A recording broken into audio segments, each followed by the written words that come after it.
Pemirsa, sidang perdana pra-peradilan jubir TPN Ganjar Mahfud Aiman Wicaksono digelar siang tadi di Pengadilan Negeri Jakarta Selatan. Aiman memohon kepada hakim agar ponsel dan akun media sosialnya yang disita polisi segera dikembalikan karena dinilai cacat formil.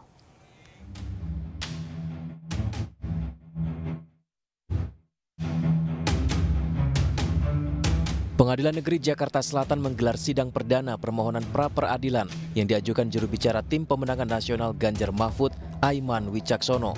Sidang dipimpin Hakim Tunggal Delta Tama. Dalam permohonannya, Aiman dan kuasa hukumnya meminta agar penyidik Polda Metro Jaya segera mengembalikan ponsel pribadinya yang disita saat penyidikan. Selain ponsel, akun media sosial dan email pribadi Aiman juga disita penyidik. Aiman menilai penyitaan itu cacat formil. Apalagi pernyataan Aiman terkait dugaan aparat tidak netral dalam pemilu disampaikan secara lisan di media massa, bukan menggunakan ponsel atau media sosial. Saat itu Aiman juga masih berstatus sebagai wartawan aktif. Adapun sidang putusan pra-peradilan ini akan digelar pada Selasa pekan depan. Dan juga kita menyinggung berkaitan dengan status daripada klien kami, Saudara Aiman Wicaksono, yang mana itu dilindungi penuh dalam Undang-Undang Pers karena beliau mendapatkan atau Saudara Aiman Wicaksono mendapatkan informasi dari narasumber ini masih dalam status sebagai wartawan, belum mengambil cuti pada saat itu. Begitu pula pada saat menyampaikan konferensi pers itu juga Saudara Aiman Wicaksono klien kami masih berstatus sebagai wartawan, sehingga proses penyelidikan dan penyidikan ini menurut kami ini bertentangan dengan azas lex specialis derogat lege generali, ya, karena seharusnya undang-undang pers ini merupakan kekhususan, ya, yang telah diatur, ada mekanismenya. Sebelumnya atas pernyataan itu sejumlah elemen masyarakat melaporkan Aiman ke Polda Metro Jaya atas tuduhan pelanggaran Undang-Undang ITE.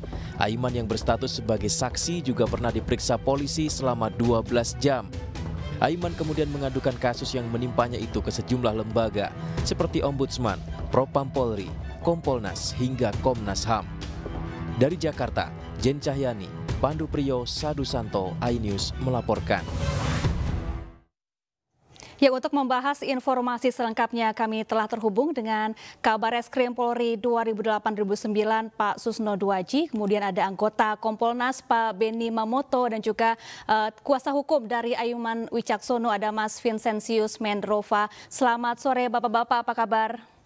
Selamat sore, semuanya sehat. Baik, saya ingin ke Mas Vincent terlebih dahulu. Mas Vincent, bagaimana jalannya sidang perdana pra-peradilan tadi? Apakah dalil-dalil yang disampaikan dalam permohonan pra-peradilan ini bisa Anda yakin dan optimis bisa kemudian hakim mengabulkan permohonan pra-peradilan ini? Iya, terima kasih. Pertama, tadi kita baru saja selesai sidang tadi pagi. Ini merupakan sidang perdana, ya. Jadi sidang perdana ini biasanya pemeriksaan identitas para pihak. Kemudian tadi kita bacakan langsung permohonan pra-peradilan kita. Tentu di dalam permohonan kita ini kita menguji yang berkaitan dengan satunya penyitaan yang dilakukan oleh teman-teman penyidik Polda Metro Jaya. Kalau berkaitan dengan optimis atau tidak, tentu kita optimis. Namun tetap kita menghargai proses hukum acara. Nanti kita uji dalam persidangan, kita menyiapkan bukti, kita menyiapkan ahli. Tentu kita mengharapkan hakim tunggal yang menyidangkan, memeriksa dan memutus ini bisa memutus secara objektif, ya, dan komprehensif. Karena kalau menurut kami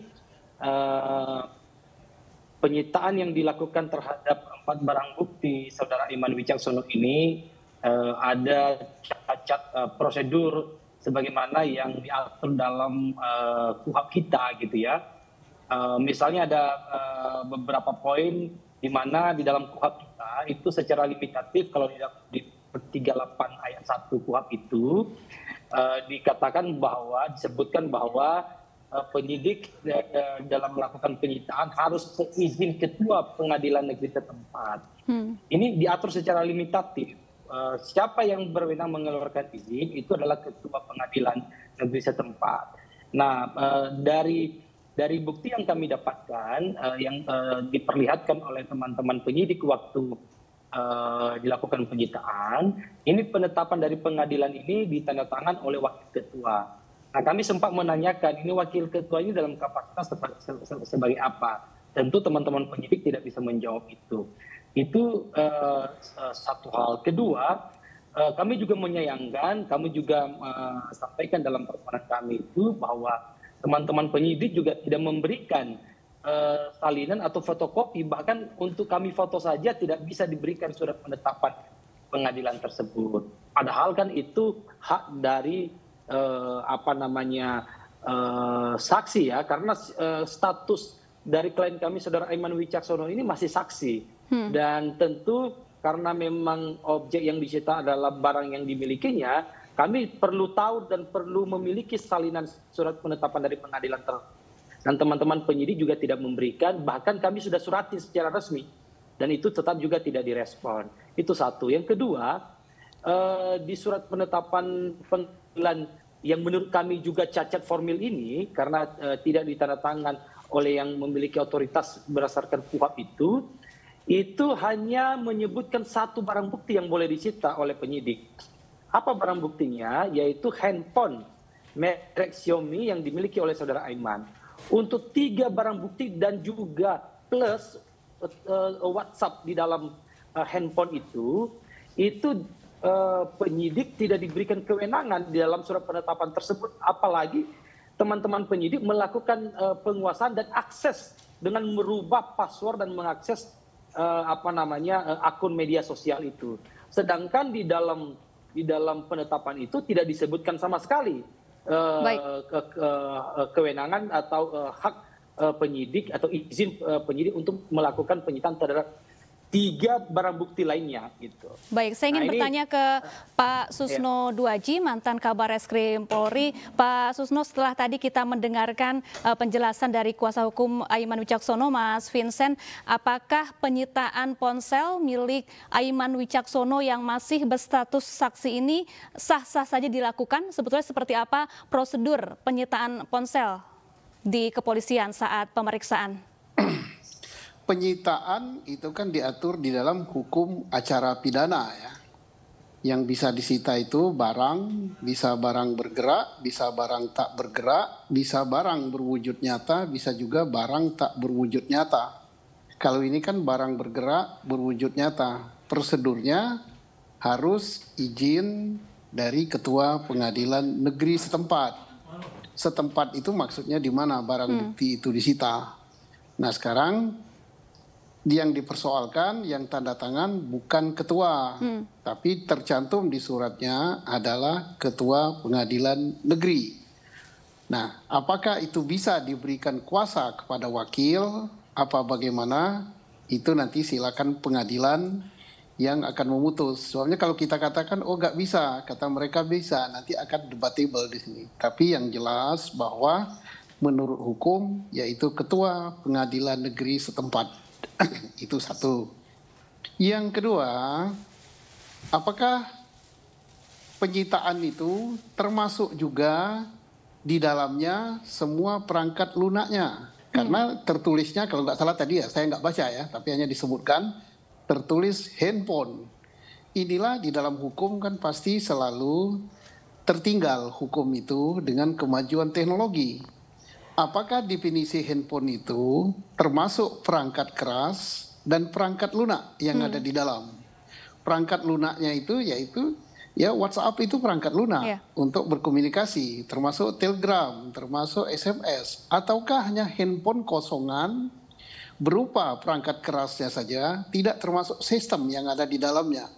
Nah ini silakan pengadilan mendefinisikan itu nanti. Nah, yang jelas dari pihak Aiman melalui pengacaranya bahwa yang dimaksud dengan handphonenya, kalau tidak salah tangkap tadi, adalah barangnya berupa perangkat keras handphone, tidak termasuk sistem yang ada di situ, yaitu perangkat lunak WhatsApp-nya. Ternyata WhatsApp, kemudian mungkin SMS, mungkin Telegram, mungkin email yang di dalamnya itu termasuk disita, termasuk dibuka oleh penyidik gitu. Nah, ini nantinya ya silakan masing-masing mengajukan saksi ahli.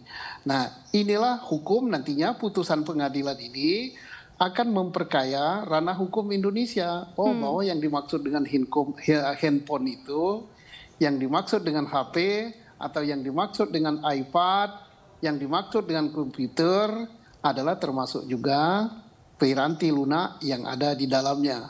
Nah, nanti akan dipersoalkan lagi karena di dalam sistem handphone itu ada 3 komponen. 1 piranti keras, 2 piranti lunak berupa sistem yang ada di situ, 3 piranti elektronik karena tanpa listrik handphone itu tidak bisa berfungsi. Apakah juga termasuk elektrik? Itu pengertian handphone itu. Jadi komponen daripada handphone itu adalah piranti keras, sistem, dan listrik. Nah, Baik. Saya ingin bertanya ke Pak Beni Mamoto, anggota Kompolnas. Pak Beni, kritik yang disampaikan oleh Aiman Wicaksono ini disampaikan secara lisan melalui media massa begitu ya, bukan melalui media sosial dan juga tidak menggunakan ponsel. Apakah kemudian penyitaan ponsel dan media sosial ini sah-sah saja dilakukan? Bagaimana pandangan Anda, Pak Beni? Ya, yang pertama perlu kami sampaikan bahwa kami dari Kompolnas sudah menerima pengaduan pada tanggal 30 Januari, kemudian kami langsung respon. Tanggal 2 Februari kami sudah minta klarifikasi ke Polda Metro, dan tanggal 7 Februari sudah dijawab, dan kami sekarang sedang menyiapkan jawaban untuk kembali kepada pengadu untuk menjelaskan respon dari pihak penyidik. Jadi dalam konteks ini memang kita perlu sama-sama menunggu hasil pengujian lewat forum pra-peradilan, dan ini menurut saya langkah yang tepat yang diambil oleh pihak pengacara, karena melalui forum itulah nanti akan diuji sah tidaknya penyitaan ini. Karena tadi Pak Susno sudah menyampaikan kan, ini bisa isi surat penetapan dan isi surat perintah penyitaan, kemungkinan isinya hanya bunyi sebuah handphone. Nah, ini tentunya seharusnya penetapan, sprint penyitaan, berita acara penyitaan, administrasi ini juga harus diberikan kepada pihak yang punya handphone ini. Karena itu akan dijadikan nanti proses pembuktian ataupun proses pembelaan. Jadi kami ketika jadi penyidik, Pak Susno ketika jadi penyidik, kalau kami nyita sesuatu, itu pihak yang kami sita itu kami kasih kopi sprint, kopi penetapan, kemudian BA penyitaan. Itu ketika kami jadi penyidik ya, mudah-mudahan sekarang juga masih berlaku seperti itu ya. Karena sekali lagi itu akan menjadi bahan pada pihak yang disita barangnya. Nah, kemudian juga tentunya dalam konteks ini nanti apa yang disampaikan mengenai status Aiman dan sebagainya itu tentunya dari Dewan Pers, nanti juga saya yakin juga pasti didengar keterangannya, diminta pendapatnya, bagaimana statusnya dan sebagainya. Nah, soal pembuktian tadi termasuk statementnya lisan, tapi kenapa handphone disita? Nah, ini kalau dari kacamata penyidik ya mungkin karena tidak mau menjelaskan siapa pihak yang berkomunikasi dengan Aiman ya melalui handphone itulah nantinya kemudian bisa diketahui, begitu kira-kira lah. Ini mohon maaf ya, ini nambahin sedikit dari kacamata saya mantan penyidik, Pak Susno juga mantan penyidik. Iya. Baik, Mas Vincent, lalu kemudian Aiman Wicaksono saat menyampaikan kritiknya mengenai dugaan aparat tidak netral dalam pemilu ini saat masih menjadi seorang wartawan aktif begitu ya, yang kemudian dilindungi oleh Undang-Undang Pers. Bagaimana kemudian dalam permohonan pra-peradilan yang diajukan ke PN Jakarta Selatan ini bisa menguatkan dalil tersebut yang ada di dalam permohonan tersebut, Mas Vincent? Iya, jadi tadi sudah disampaikan Pak Beni, Pak Susno ya, ini semakin menjadi modal juga bagi kami apa yang tadi disampaikan, dan ini juga yang kami rasa sejak awal, termasuk mengenai salinan penetapan itu yang memang tidak diberikan sama sekali. Bahkan kami meminta secara tertulis saja juga sampai sekarang tidak direspon. Ini juga kami patut menyayangkan itu sebetulnya. Jadi berkaitan dengan status saudara Aiman Wicaksono, sebetulnya gini, kalau kita melihat dari materi konferensi pers itu, di sana kalau kita lihat secara utuh, itu tidak dalam rangka melakukan tuduhan sebetulnya. Ada satu kata hal yang paling penting disampaikan oleh saudara Aiman, di sana dia sampaikan bahwa dia berharap ini tidak benar. Gitu. Dia berapa kali dia tekankan harapan itu gitu, dan diminta untuk dicek kembali, ditelusuri kembali oleh teman-teman di institusi Polri gitu. Karena bagaimanapun saudara Aiman Wicaksono ini bukan baru 1-2 tahun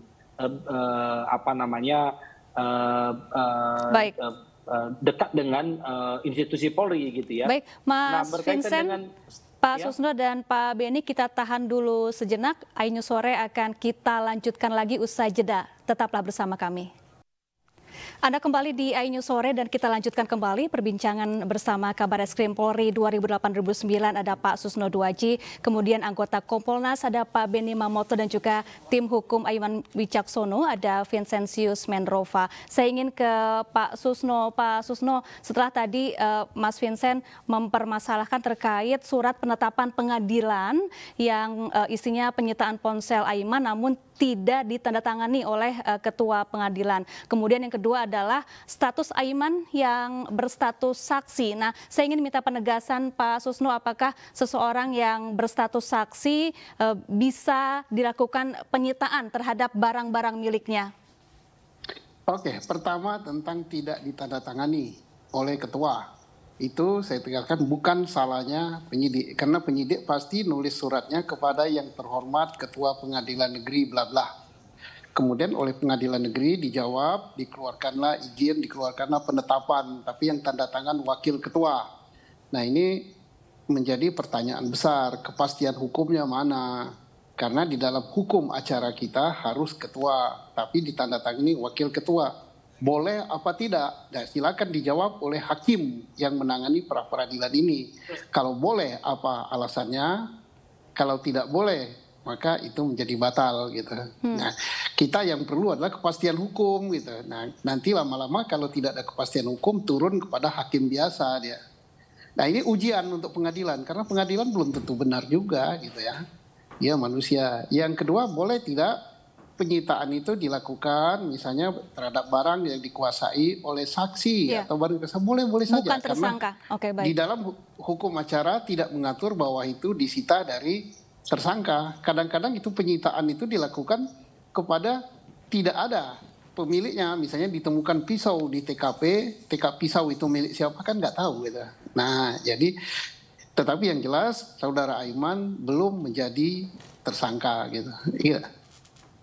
Baik Pak Vincent, Aiman Wicaksono dijerat karena dinilai telah melakukan atau menyebarkan berita bohong yang kemudian menimbulkan keonaran. Lalu kemudian bagaimana dalil dari tim kuasa hukum Anda dalam melawan dari tuduhan tersebut? Iya, jadi tentu ini kan belum masuk pada pokok perkara pidana ya. Ini masih dalam konteks prosedur formil sebagaimana dalam KUHP kita. Kita sedang menguji berkaitan dengan sah tidaknya penyitaan tersebut. Tentu memang kita juga menarik beberapa hal yang berkaitan dengan alasan-alasan